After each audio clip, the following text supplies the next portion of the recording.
Hello and welcome to Activating Magic. I'm here with Dr. Cindy Childress, and we're here to talk about magic in the process of writing a book. And specifically, Cindy, I'm really excited to ask you to share how your magic shows up and like what your journey has been to really owning it and allowing it to have value in the way you work. Because I'm guessing you were trained in a certain way.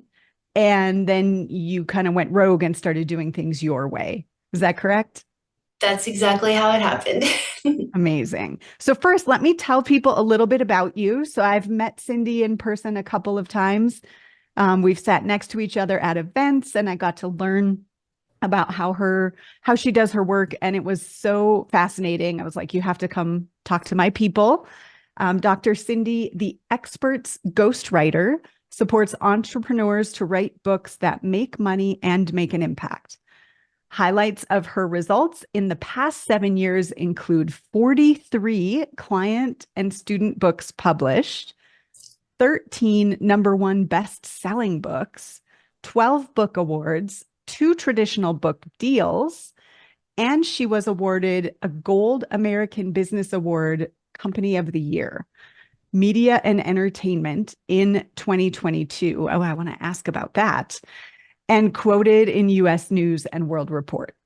Plus featured in Thrive Global, amongst many other publications. Cindy owns a PhD in English from the University of Louisiana at Lafayette. In addition to bespoke ghostwriting services, she leads online writing and editing classes and author coaching programs and a mastermind. Yes, brand new. She's also a foster mom with Rescued Pets Movement. I know people will love that. I failed at fostering. And she's a faculty member with White Space Houston in Texas. So, Cindy, when you hear that back, like 43 books published, like what does that feel like? I feel this warm bubble in my chest that's like, oh my freaking goodness. Like, that's me.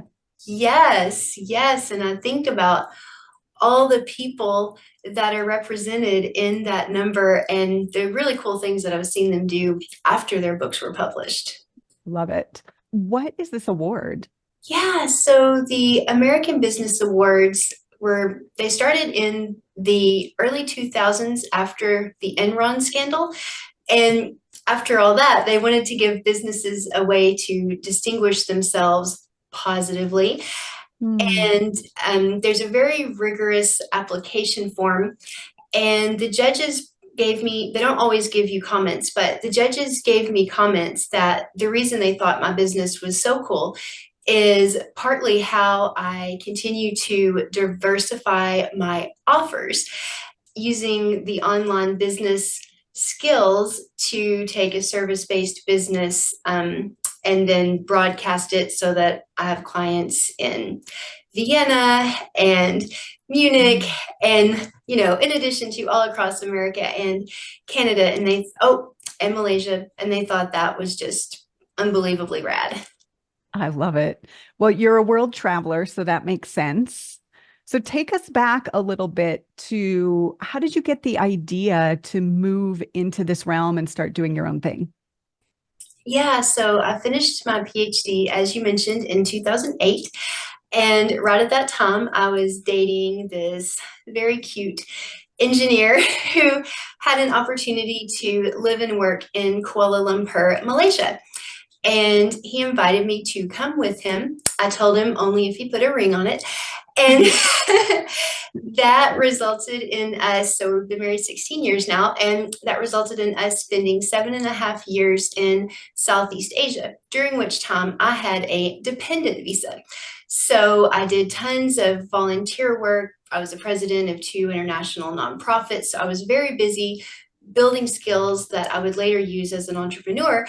But when I got back to America, I saw that all I had as far as those online resume platforms are concerned was a giant 7 year work gap, which made me a big no.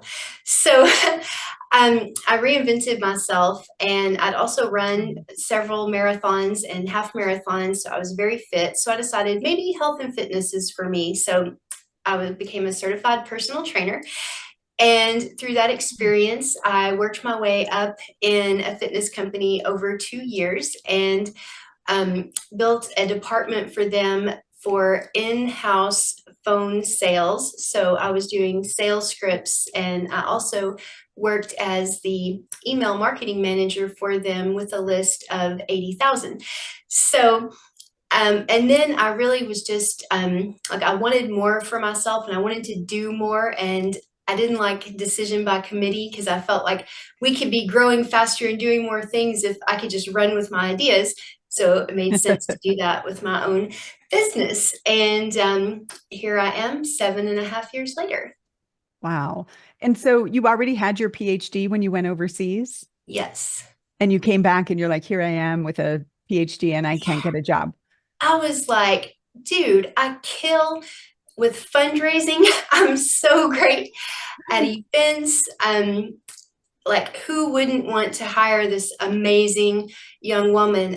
Because I was so then I was in my mid 30s, and I couldn't even get an interview. And I mean, I worked with someone on my resume. It was very strong, but as I understood later, probably because of those online platforms, a human probably never was even seeing these applications. Mm. And because I just moved to Houston, I didn't know anyone. So I didn't have any connections, which would have been another way that I could get a human to look at me. Um, so, I just said, this is not okay. I want to be doing something. Yeah. So you end up doing email marketing basically. Yes. And like, well, I want to dive into how you work with your clients. And I'm curious, like, was that love at first sight with email marketing, or what was that like? Yeah, and I also did technical writing with them, and I wrote SOPs and I wrote an entire training course on sales for their personal trainers. And in that experience, all the regional managers gave me all their ideas for sales, and then they told me to write it. So essentially, I was ghostwriting in the brand Oh, voice of the company, using stories and experience and information from 7 different people. And then they also wanted me to put my own experience and best ideas in there. So it was very much, a collaboration. And then when I was in the email marketing position, I was again collaborating. And the woman who was writing the blogs would send that to me. And then that was the inspiration for the emails. And I got really good at open rates. We had a 40% open rate, which I wow. knew at the time was good. And now with my own email list, I'm like, if only.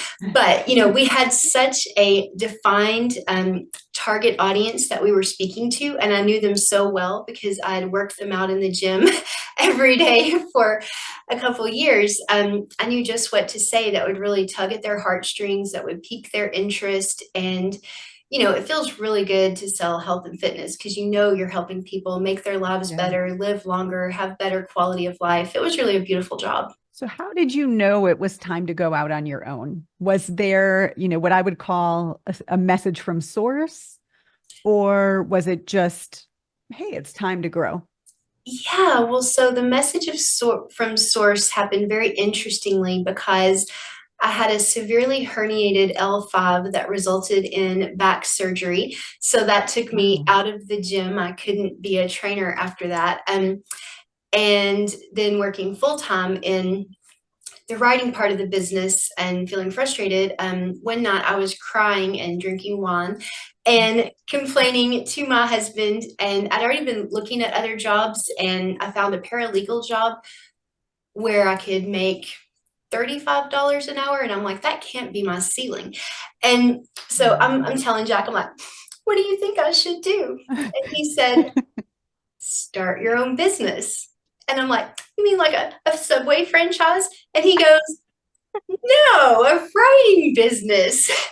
And so that very night, before I could chicken out, I contacted a friend who's a lawyer about making it legit. I bought my first website domain, and I ordered business cards. And that Wow. was, and within 2 weeks, I had so much business, I had to go back to that company and reduce my hours. Wow. Well, first of all, before I could chicken out, that's totally, I'm sure people relate to that. I've placed deposits for retreat venues before I could chicken out, or to make sure I didn't chicken out. What was your first domain? So it's childressbusinesscommunication.com, which is the name Okay. of my LLC. Okay. Okay. I love that because that sounds very profesh. Yeah. Yeah. We've had the pleasure of talking about how your magic works with your clients. So I want to dive into that. But first, like, who do you work with today? Who are your main people? Yes, so this is the really cool thing about my business, because when I started it, it was just going to be entrepreneurs. And by virtue of the people I attracted right away, who was I working with?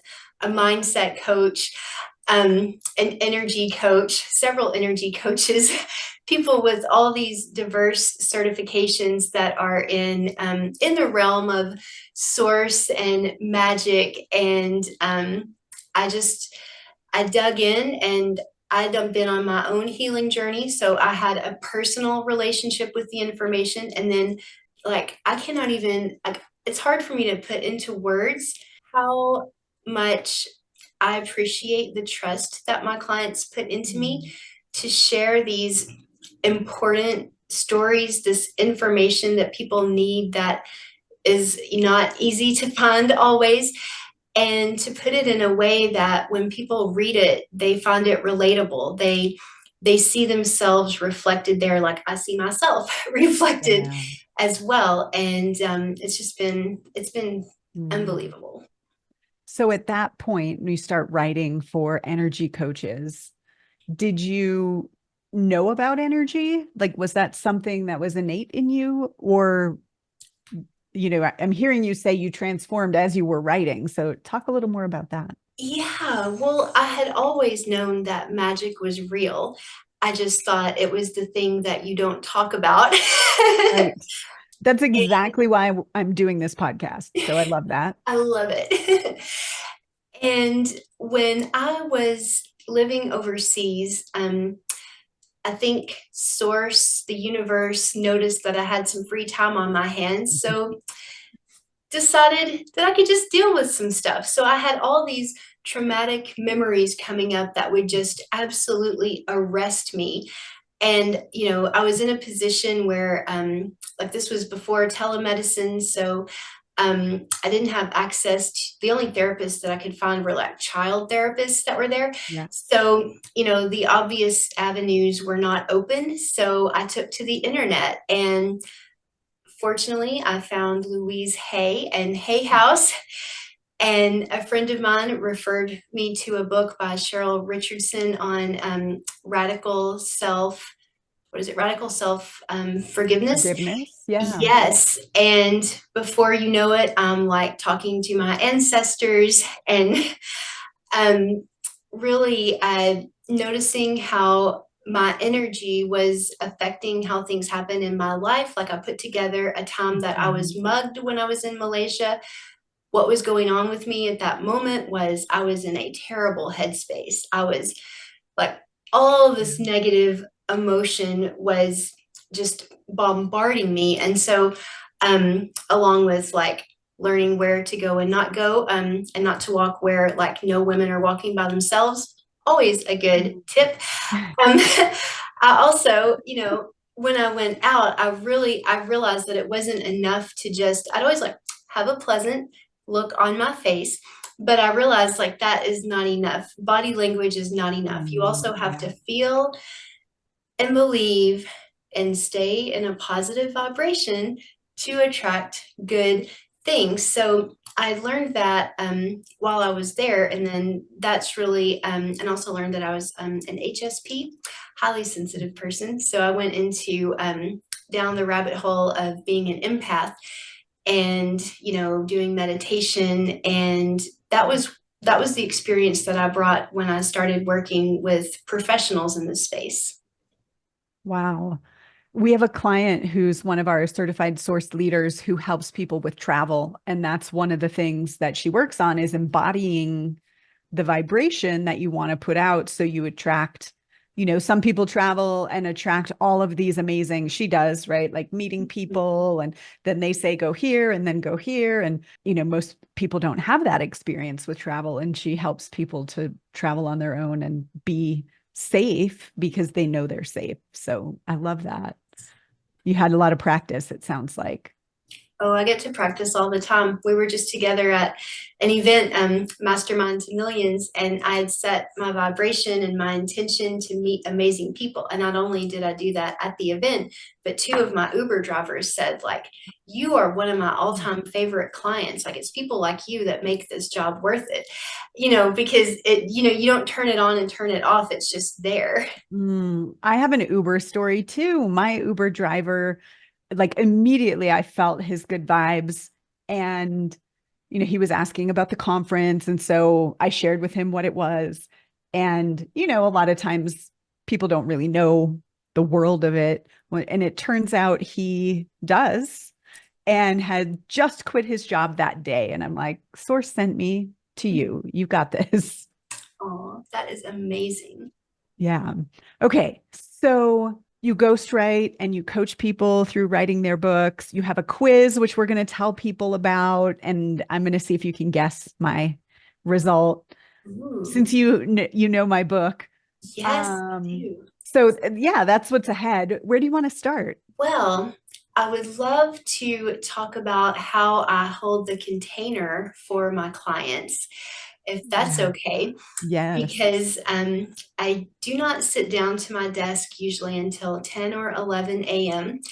And that's a luxury that I've built into my schedule because in the morning I'm taking care of myself. So we Yes. mentioned foster cats. I also have 4 cats and a dog of my own, and I'll easily spend 45 minutes a morning petting all of them and loving on them. And I very often will take a bath and do meditation that can be an hour or even 2 hours of a soak in an Epsom salt. And I do all these things because when I sit down to directly work with a client or to pull up a client's document, I have to be clear. I have to not have those little things running in the background that can happen when we're distracted and our Yes. emotions are going, pay attention to me. I have to feel it, I have to release it, and I have to come be present because I have to make space for them and all their stuff. And I can't do that if I'm stuck in my own head. And the other thing that I'll just say about that is when I sit down and I've got this space for them, then I invite them in and I invite their guides and my guides to get over here and collaborate. And I can really feel the difference when I'm speaking with them, when I'm inspired by my soul to ask another question or to ask it a certain way, or when it's just my rational mind having something smart to say. I mean, both are helpful, both are important, but it's just the way that I can be led when I allow myself to be led. We go to such cool places. Like I have one client who was telling me a story, and when she first started her book, one of the stories that she always told herself is, she never felt like her dad loved her because he never said it. And she didn't even hear it until she was 16 and almost died in a car crash. So the story in her head is the only way to get my dad to tell me he loves me is to almost die. Well, when we were writing that part of the story, so when I interviewed her, a little something was telling me, I feel like there's more here. But when I got down to editing it and writing it in the document, I was guided to see the story under that story. Because the other thing is her dad bought her a lot of gifts, so she felt like she was being quote unquote bought off. But there's also the 4 love languages, and one of them is gifts. And he'd even given her that car. I'd have chills just telling you this. And the epiphany was, what if gifts are his love language? And what if he had been telling her that he loved her. And he wasn't telling her in the way that she could receive, because words of affirmation are her love language, but it didn't mean that it wasn't there. So I went to her and said, hey, this might sound nuts, but this was something I heard and I wanted to share it with you and tell me if it feels authentic. And she was blown away. We wrote that chapter. She shared it with her dad and he cried. And their relationship completely changed. Wow. And I Wow. don't take credit for that. The only credit that I take is I was smart enough not to just say, well, the client said it was like this, and so I'm going to write it like that. I just listened to the possibility. Maybe there was more. Hmm. I'm curious because you said, am I saying this because it's coming from my soul, or am I saying this to sound smart? Was there a time in your past where you would have ignored that or not felt safe to bring up this thing that sounds weird, or to have this be a healing process? Or have you always been brave like that? Oh no, I um, my normal way of operating would have been to hear that and then think, well, yeah, but I can't say that because, she feels like this and she said it's like that. And I have to make her happy and do what she asked me to do, which is to write what she told me to write. But that's just staying in a linear way of thinking. And when I lean into the other thing I hear when people tell me something, but it doesn't feel like the whole story, I've learned from trial and error, right? From trusting it and trying it out and seeing what happens, that we always land somewhere authentic. And actually, I just taught a course on story writing, and the heart of it is called Authentic You. My approach to writing is that when you tell an authentic story, a story with truth in it, your inner truth that people need to hear, that is worthy of their attention and engagement, it has to come from a place of source, because there's what Mm, happened and there's what we think it meant and the lesson we think is there. And then as we're writing it, you will hear it. I mm, hear it when I'm channeling a client, but you can hear it yourself too when there's more there. And when you just keep pulling that thread, don't put the period at the end if you're telling a story the way you always tell it and put a period. Just put a comma and give yourself permission to keep writing and see where you go. yeah.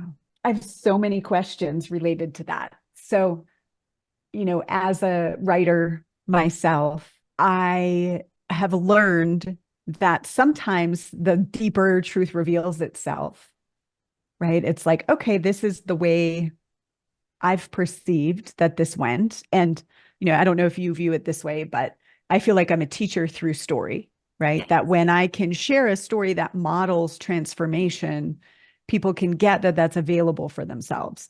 Whereas telling someone about transformation is challenging, right? You can use the words, like, oh, and then I had a limiting belief, and then, I shifted it, and then this. But when you can really pinpoint the essence of that belief, even if people don't have anything similar, they can get that transformation's possible for them. And Yes. so I'm hearing you say that there's a way you work with your clients that really gets to that deepest truth. And Yeah. I've found, I can tell a story from a certain layer and it's more like kind of people get it. And then it's like the deeper layer that's super nuanced and hard to tease out. Like my best clients, they get that, right? They're like, oh, whoa, I need that. How do you experience it? Yeah, so I do have some processes built to help facilitate this happening. And one of those is, so you've probably heard commonly, it said, we should write about conflict. People like to read about conflict, but the reason that they do and the kind of conflict that's actually interesting is the kind where there's that other layer. So I'm always looking for conflict when it seems messy and there's some dissonance that's hard to resolve. There's something unresolved and messy about it. And that's where I like to dig in and start asking, first of all, sensory detail questions. How did things feel? So obviously those details make it more interesting to read, right? I want to know what you're eating and drinking. Now my senses are engaged, and how did it feel? Were you cold? Were you hot? But when you also do that, you're reminding your body and your body's memory of how it felt to be in the embodied experience as you experienced it. And we look at what happened before the event that occurred. And then I also ask what happened after. And I keep asking what happened after, or let's go back earlier before, if we're not coming to an interesting place with that dissonance. Because what we want to do when we've identified conflict in a story is we want to tease out and investigate the dissonance, and then we want to come to a place of that epiphany, the revelation, that story underneath the story. And we get there by continuing to just be curious and ask those questions. Do you prefer when you ghostwrite, or do you prefer coaching someone through?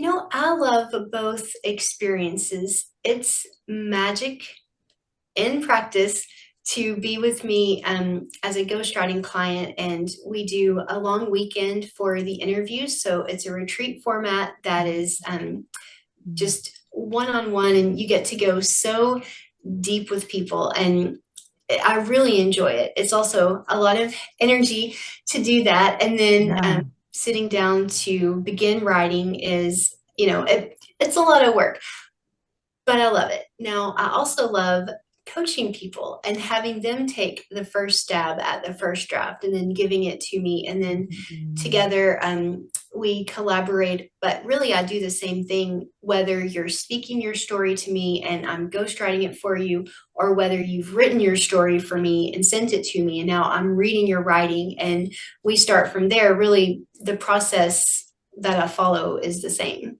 So as you know, I have a certification program where we train people to bring their magic into the way that they work, whether they're already coaches or they're already doing healing, or maybe, we have clients who are lawyers or chiropractors and bringing magic in.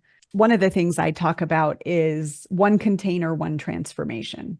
And I feel really curious because you've shared with me like the story of when you were writing for someone and you were editing and you deleted some copy, and it was like the spirit of their brother was there going, don't delete me, and you had to have a conversation with them. Like, I'm not going to. I would imagine as you're working on a project, there's various like times this stuff happens where sources coming through and saying, no, you have to write it like this, or there's a story that they haven't healed. Whether you're coaching someone or you're writing for them, how's that because it would take a very long time if you were going to work transformationally with every single story. How do you decide like where is the value? Yeah, well, a lot of that does come from just listening very carefully. And then it's the client's feedback. Like, I have a client right now, and I've been given an insight for them that I don't think they're open to.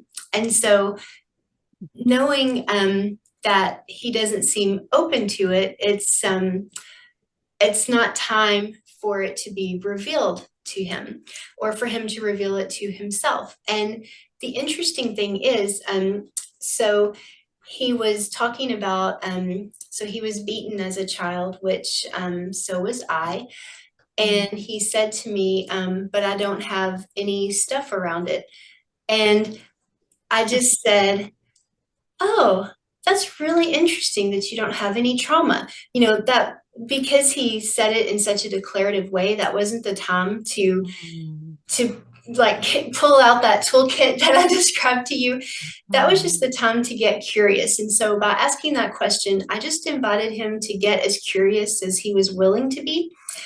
And by our next session, he starts talking about things in a slightly different way. And I don't know where he's going to land, but I'm here for him wherever his subconscious and, takes him. I had another client that I was writing for, and his daughter, he had an infant daughter that had died, and he felt partly responsible for that. And I did not want to write that part of the book at all. And this was ghostwriting. And when I got to that part, I personally had resistance because it was so sad. And I didn't want to write about him doing the thing that he felt had led to her death. Her name was Sarah. And I felt Sarah come into my field.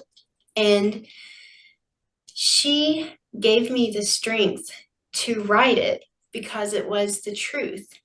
And again, that's where I can't make your story. I can't give you healing that you didn't have, for the one client, or I can't even give him trauma he doesn't believe he has. That's not my place.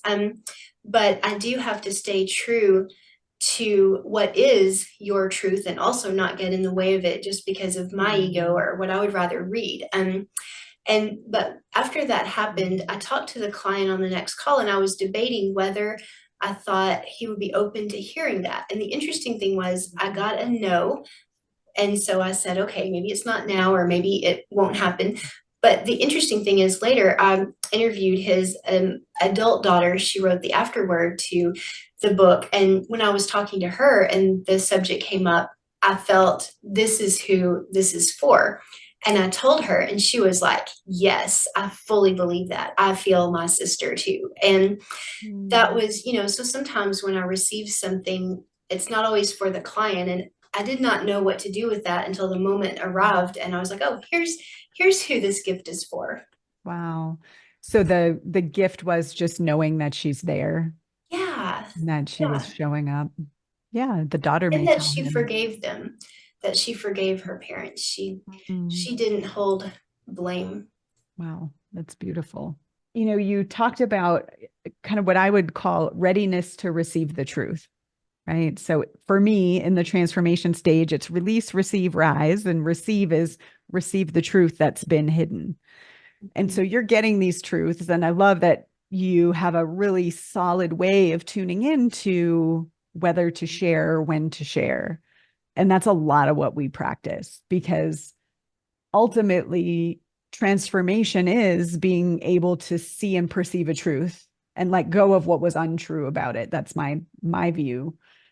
But we have to be ready. Like, you can't force it. I don't know if you've ever had anyone give you good advice or, give you a download that's like, whoa, I'm not prepared for this.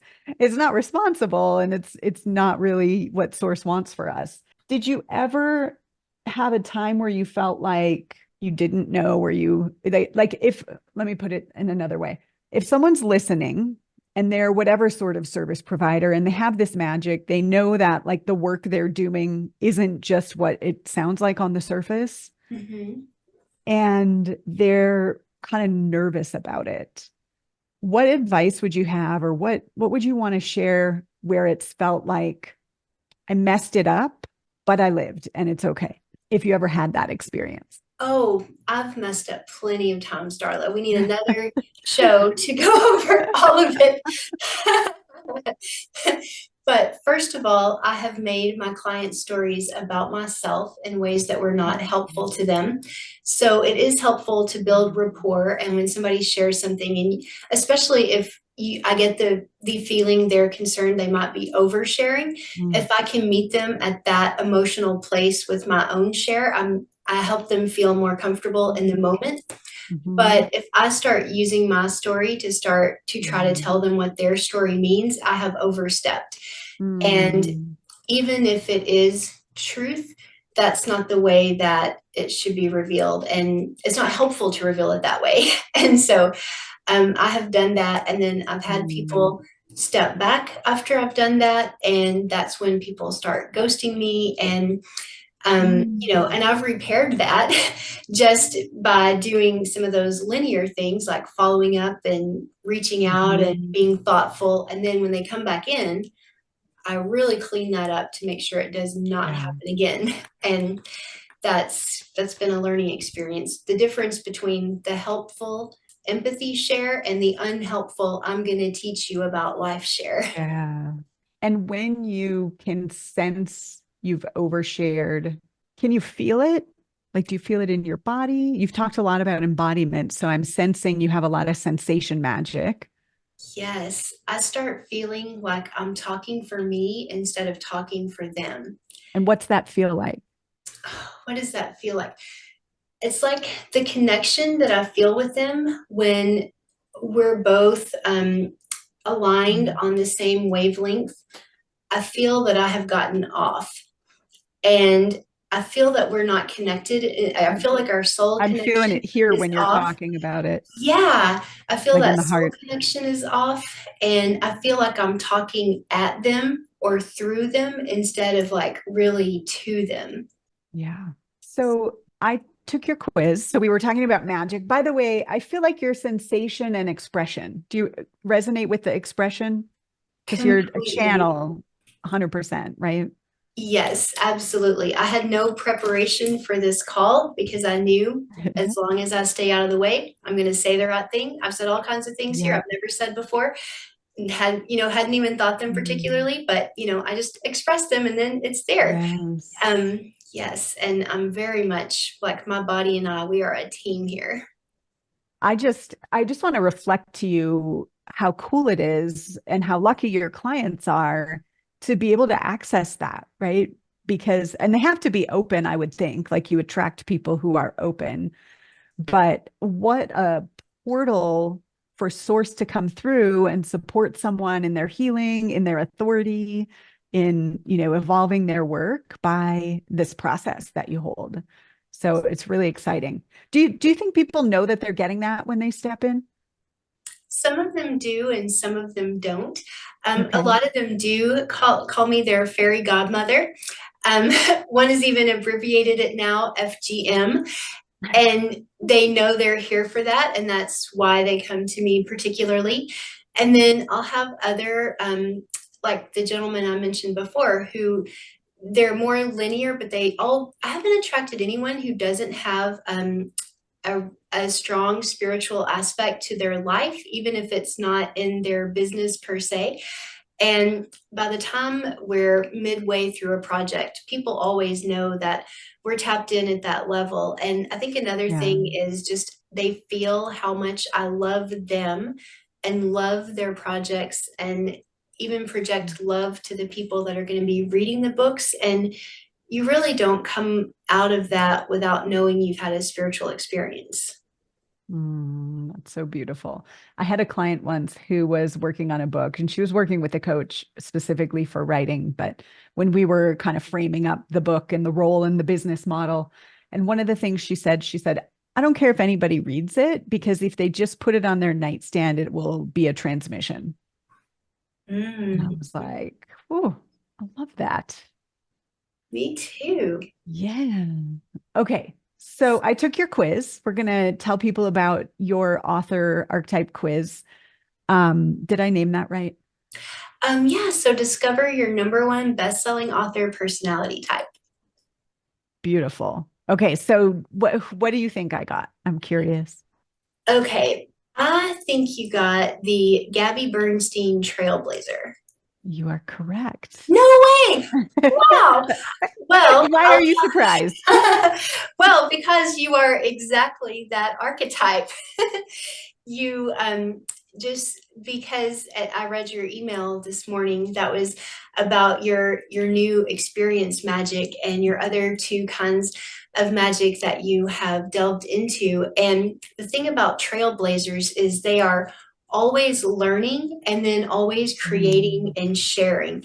So the yeah. difference would be if you weren't creating and you were sharing mainly, then you would be the influencer. And if you were Mm, the Michelle Obama, heart driven, and you do drive with heart, but the person who mhm, is really more about that care than about the information and the mission. Like care is part of your mhm, mission, but it's a different wavelength. And then you're definitely not the more Brene Brown style, we're going to research the F No. out of this. And but she also leads with love and care. That's all of my results do that.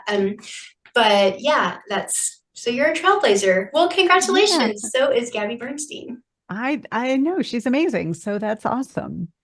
I'm curious. Well, you know, because we were just at an event together, I'm evolving right now. I'm in a big evolution of looking at how I'm offering my services. When you just spoke briefly about the trailblazer, I'm like, yeah, like I just have to keep accepting this about myself that that's going to be how I be because that's me.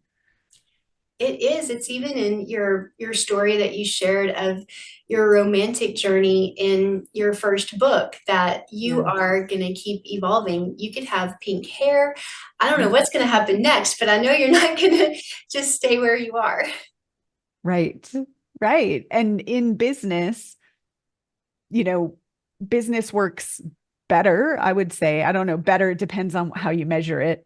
I think have had a lot of fun to stick with a thing, right? I'm like, this is the thing. And Cindy, every time I do that, like the energy just, and it's just my energy, right? If I think this is going to be the thing forever, and like, then I'm not interested.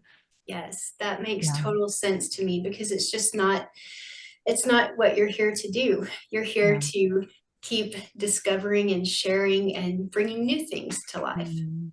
So your trailblazer clients, do they write different types of books? Let's see. Is there a type distinction?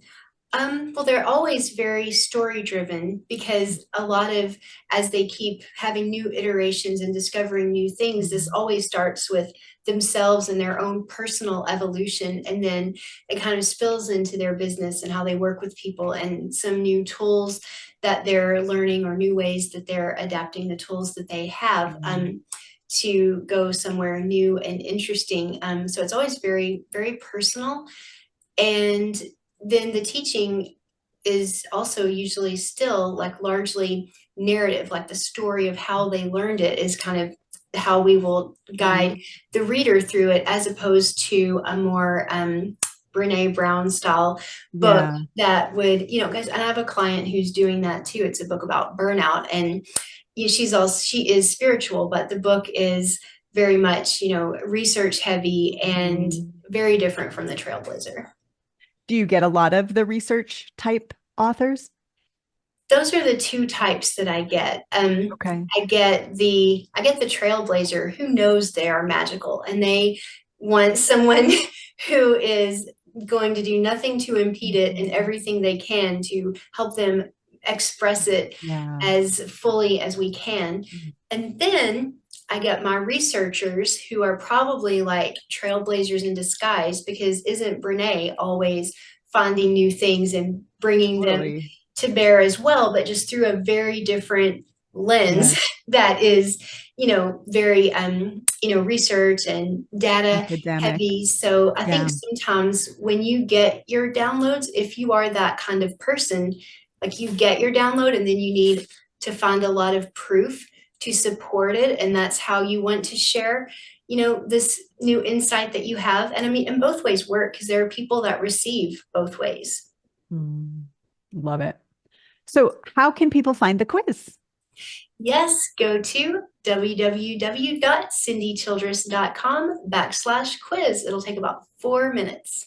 Amazing. I'm curious for those of you listening, when you get your results, let me know what you get. So, Cindy, if we're going to create a more magical world, it's already very magical. And if we had more people playing in that way, what do you think needs to happen? Well, it's really funny you say that because I feel like I just need to call a council of all my clients and just get them talking to each other because they all bring a piece that helps me evolve and be better than I was the day before every day when I sit down to my desk to work on their projects. But really, through not only my clients, I think if every human would dig into their stories for the deeper meanings and insights that they have, because when we find those deeper meanings and insights, they're not only for us, our stories are not for us to get the meaning from them and then like walk away and forget. Our stories are for us to get the meaning from them and share them with other people. And if we were all sharing from that place, a place of healing and curiosity, then like I think world hunger would go away. I think we would stop talking about a lot of things that distract us from what our souls are here to do, because we would just be so focused on that. Yeah. So share your story, everyone. Dr. Cindy, thank you so much for saying yes to being here. And I can't wait to hear what people are taking away from this conversation. I hope people are feeling emboldened to trust what's there or curious about making space. You know, I talk a lot about we have to make space for our magic. And you started with that, like, hey, before I sit down to write, I'm going to do my practices and I'm going to clear and I'm going to get myself in a place where I can be a channel. So I hope people take at least that, like, let me come to my work ready to serve and get myself out of the way. It's so beautiful. Anything else you want to say? No, this you asked fantastic questions. I'm really excited about this interview. Me too. Thank you so much. And thanks everyone for listening, and we'll see you in the next episode.